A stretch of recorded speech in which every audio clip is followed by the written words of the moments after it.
আসসালামু আলাইকুম, welcome to my channel. কেমন আছেন সবাই? আশা করি ভালো আছেন। আবারও হাজির হয়ে গেলাম নতুন একটি রেসিপি নিয়ে। আজকে আমি আপনাদেরকে 2 কেজি গরুর মাংস হাতে মেখে রান্না করে দেখাবো। আর হাতে মাখার গরুর মাংসর কিন্তু স্বাদটাই আলাদা। চলুন তাহলে মজাদার হাতে মাখা গরুর মাংসের রেসিপি কিভাবে তৈরি করতে হয় তার পুরো প্রস্তুত প্রণালী দেখে নিয়েছি। মাংসটাকে কিন্তু একটু রেগুলার সাইজ করে টুকরো করে নিয়েছি।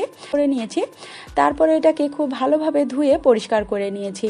এখন 2 কেজি গরুর মাংসের জন্য আমি এখানে দিয়ে দিলাম 2 কাপ পরিমাণ পেঁয়াজ কুচি, দিয়ে দিলাম এখানে 3 টেবিল চামচ পরিমাণ রসুন বাটা, দিয়ে দিলাম এখানে 2 টেবিল চামচ পরিমাণ আদা বাটা, দিয়ে দিলাম 1 টেবিল চামচ পরিমাণ লবণ, 1.5 টেবিল চামচ পরিমাণ দিয়ে দিলাম হলুদের গুঁড়া, 2 টেবিল চামচ পরিমাণ দিয়ে দিলাম জিরার গুঁড়া, 2 টেবিল চামচ পরিমাণ দিয়ে দিলাম ধনিয়া গুঁড়া, 2 টেবিল চামচ পরিমাণ দিয়ে দিলাম শুকনা মরিচের গুঁড়া, 2টা তেজপাতা মাঝখান থেকে ছিঁড়ে দিয়ে দিলাম 4 টুকরো দারুচিনি, আর দিয়ে দিলাম 7-8টা এলাচ এবং 7-8টা লবঙ্গ। এখন হাত দিয়ে আগে মশলাগুলোকে খুব ভালোভাবে মেখে নিতে হবে। তারপর মশলাগুলোকে খুব ভালোভাবে মাংসের সাথে মাখিয়ে নিতে হবে।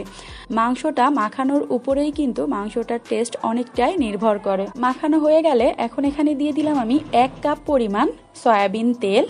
আমি এখানে 2 কেজি পরিমাণ গরুর মাংসের জন্য 1 কাপ পরিমাণ সয়াবিন তেল ব্যবহার করেছি। আপনারা চাইলে এর থেকে বেশি পরিমাণেও ব্যবহার করতে পারেন। আমার মাংসটাই কিন্তু হাড্ডি এবং চর্বিযুক্ত ছিল, সেই জন্য আমি এখানে 1 কাপ পরিমাণ সয়াবিন তেল ব্যবহার করেছি। তারপরে এটাকে খুব ভালোভাবে মেখে নিয়েছি। এখন এই মশলা মাখা মাংসটাকে সরাসরি আমি চুলায় বসিয়ে দিব। তারপর এটাকে ঢেকে আমি 10 মিনিটের মতো জাল করে নিব। দেখুন 10 মিনিটের মধ্যেই মাংস থেকে কিন্তু অনেকটাই পানি উঠতে শুরু করেছে। আমি এই মাংসটা কষানোর ক্ষেত্রে কোনো রকমের কোনো পানি ব্যবহার করব না। এই মাংসের পানিতেই কিন্তু আমি এই মাংসগুলোকে সেদ্ধ করে নিব। আমি এই মাংসটাকে মিডিয়াম জালে খুব ভালোভাবে কষিয়ে নিয়েছি।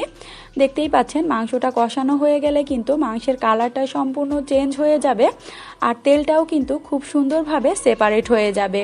তাড়াতাড়ি সফট হবে এবং মাংসের কালারটা কিন্তু একেবারেই চেঞ্জ হবে না। আগে থেকে হলুদ লবণ মাখিয়ে তারপরে ভেজে রেখেছিলাম। এখন এই ঝোলের পানির মধ্যে ভাবে মিশিয়ে নিতে হবে।